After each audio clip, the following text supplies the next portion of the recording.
That time the speechmaker forgot the bride's name and then refused to correct his mistake. Cringe OC.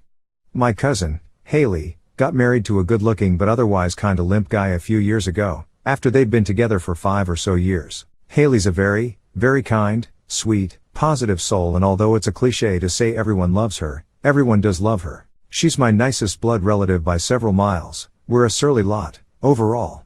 But she's not very assertive. The wedding was on the groom's family farm, and the guests were mostly his. Almost all the speeches were made by people from his side of the wedding, including a truly agonizing best man's speech that somehow managed to encompass hunting accidents, anal exploration, and drunk driving. It's hard to imagine the groom having enough energy for any of these things, but maybe that was why he always seemed tired. That said, the happy couple had been announced as Mr. Stanley and Mrs. Haley Hungerberger Fordson several times. Their names were on the table gifts, all the toasts had mentioned both names, the groom had obviously mentioned it in his speech, and we'd also all sat through a full-on wedding service with both bride and groom's names said several times. Also, as I said, they'd been together for years and Haley's the sort of person who still sends personalized Christmas cards. And she had definitely met the last toaster long before the wedding day. He was the groom's godfather and uncle.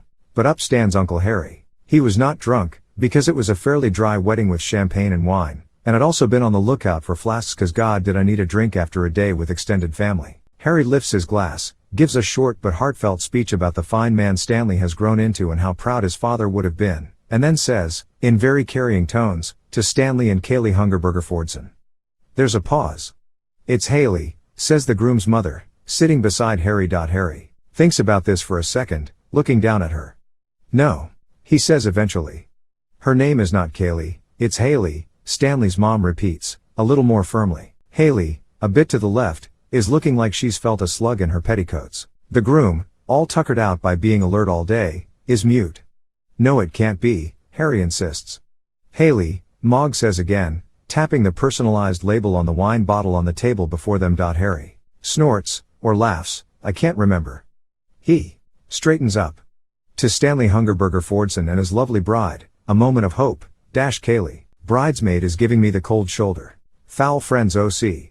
Sorry if this is long. Earlier this year, I, F21, was asked by an acquaintance, F21, to be her bridesmaid. My then boyfriend and I were close friends with this couple, although I was honestly closer to the groom than the bride. My ex and I were already on a break when they asked both of us to be in their wedding party, an invitation I was admittedly anxious about given how rocky my relationship was. He cheated. After giving the offer some thought, I politely declined the bride's offer to be in her wedding, but gave her 6 months to find my replacement and said I would happily attend as a guest. Things quickly went from bad to worse with my ex, and long story short, we could no longer civilly be in the same room. I explained to the couple about 4 months before their wedding that it would be best for everyone if I stayed home, but expressed how remiss I was that I couldn't come, and sent them an expensive house plant. I make less than $40K a year, so the gift was price appropriate for me. The bride and I kept in touch as her wedding approached, and I even sent her a handwritten card and homemade anklet she could wear on her special day if she wanted to. About 3 weeks before the wedding, she stopped responding to my texts and calls.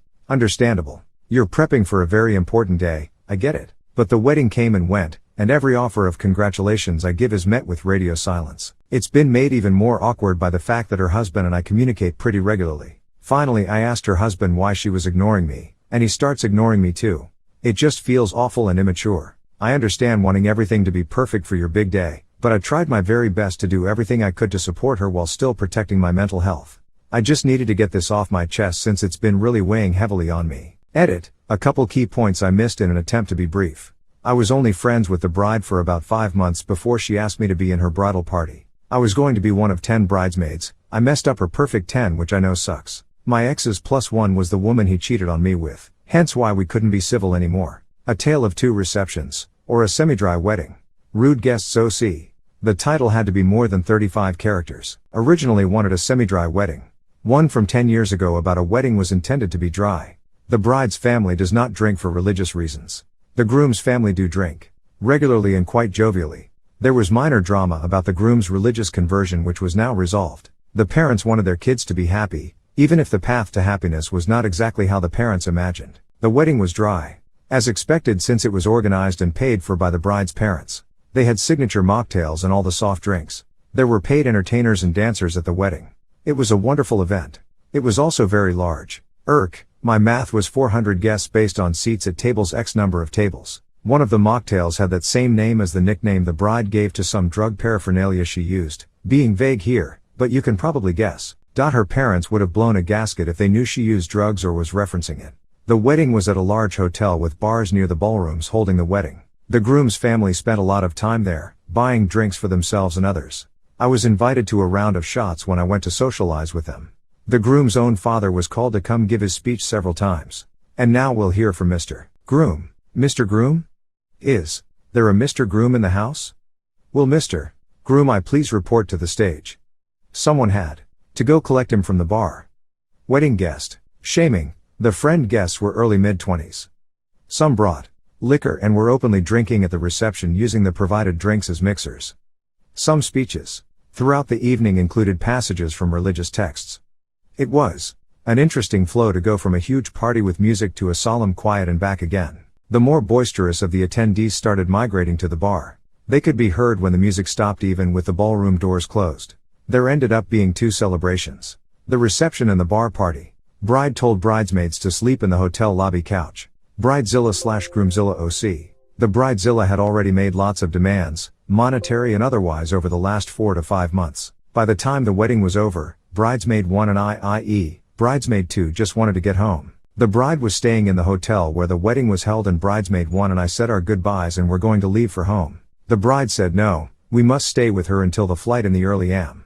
So we stayed back in her hotel room just gossiping about the wedding. The new husband came to the room and wanted to sleep, or whatever else. It's his wedding night too. We said our goodbyes again and tried leaving. The bride did not let us leave and told us to wait downstairs. She would come hang out. We waited at the lobby for about 30 minutes then texted her that we've called the Uber. Have a good flight. She suddenly got concerned for us and told us it's too late at night to take an Uber. She told us to spend the night at the hotel lobby, not one with a 24 hours coffee shop, just a couple of couches and a weird receptionist, and leave at the same time as her flight.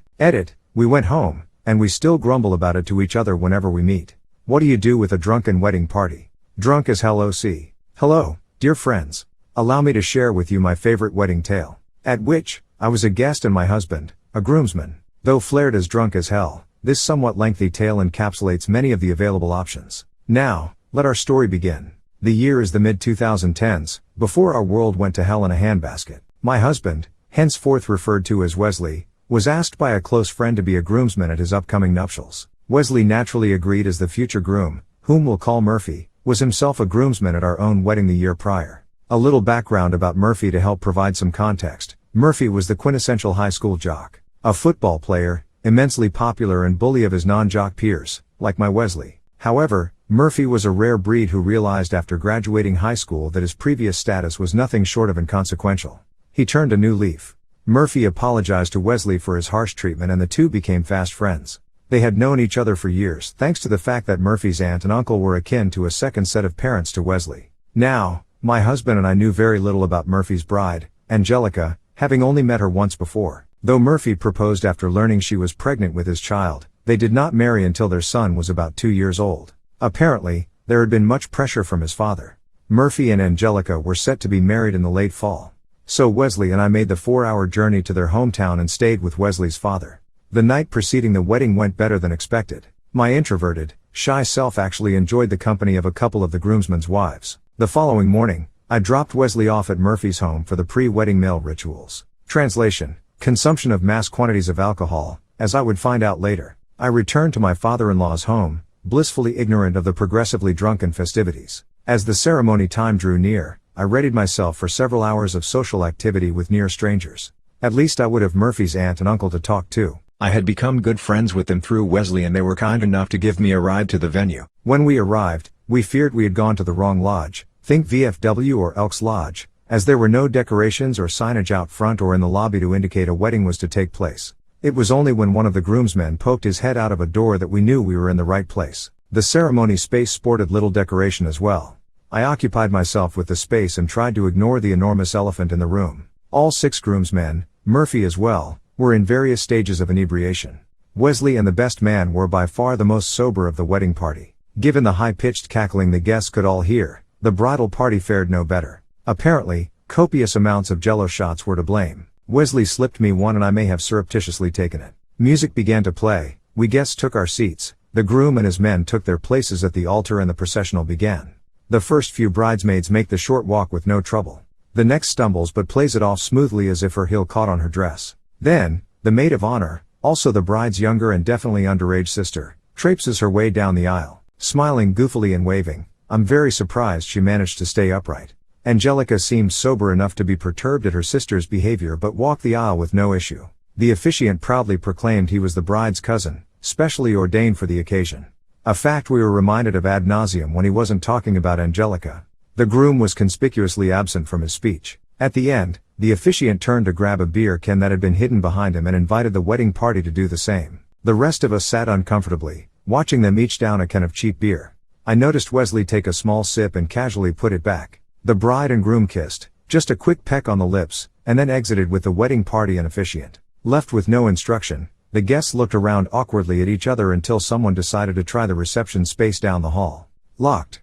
It was 3:30 p.m., with the reception to start at 6:30 p.m. The program listed a cocktail hour during that time, however there was not a refreshment in sight. Eventually, Murphy's aunt and uncle realized nothing had been prepared and I joined them in walking down the street to gas station for provisions. Soda 2 liters, a bag of ice and several large bags of chips. Luckily, the guest list was rather small and they didn't have to spend too much. The snacks left us all in a slightly better mood, but there was still much grumbling about being abandoned for such a long wait. Finally, at 6 p.m. the doors to the reception hall were opened and we were allowed to mill about in a much larger open space. It wasn't long before the wedding party arrived, drunkenly cheering and whooping. Wesley managed to find me and though tipsy, was still coordinated and coherent. He told me they had gone to take pictures at a venue roughly 45 minutes away. Much more drinking had ensued. I can't imagine their photos turned out too well. Dinner passed uneventfully and then came the speeches. The best man gave a very nice, complimentary account of their friendship, then Murphy's courtship of the bride. As he finished and sat down, the Mo leapt to her feet and immediately swayed unsteadily. She launched into a slurred, long-winded speech that quickly morphed from their sisterhood to the Mo herself. Halfway through this tirade, her eyes watered and her words became unintelligible. Angelica was livid. She glared at her sister until one of the other bridesmaids tugged the girl back to her seat. Awkward silence reigned. Wesley left the groomsmen's group whenever he was not needed. While Murphy was that rare breed of former jock, his groomsmen, excluding the best man, were not. They never left high school behind. I found out later that more than one had asked Wesley if they could take me home for the night. Both were married. As the night wore on, the drunk got drunker and the sober slowly filtered out. One bridesmaid passed out on a bench, someone vomited in from of the bathrooms and catering staff looked ready to revolt. A then sober Wesley bid his friend good night and good luck, jumping on the chance to leave when Murphy's aunt and uncle were ready to bolt. If you're still with me through this lengthy retelling, I hope you've enjoyed it. Though thoroughly cringe-worthy in the moment, it's kind of fun to look back on. Where the couple are now. A short time ago we learned the two had separated due to cheating on both sides. They are now officially divorced. Moral of the story kiddies, pregnancy/kids do not a marriage make.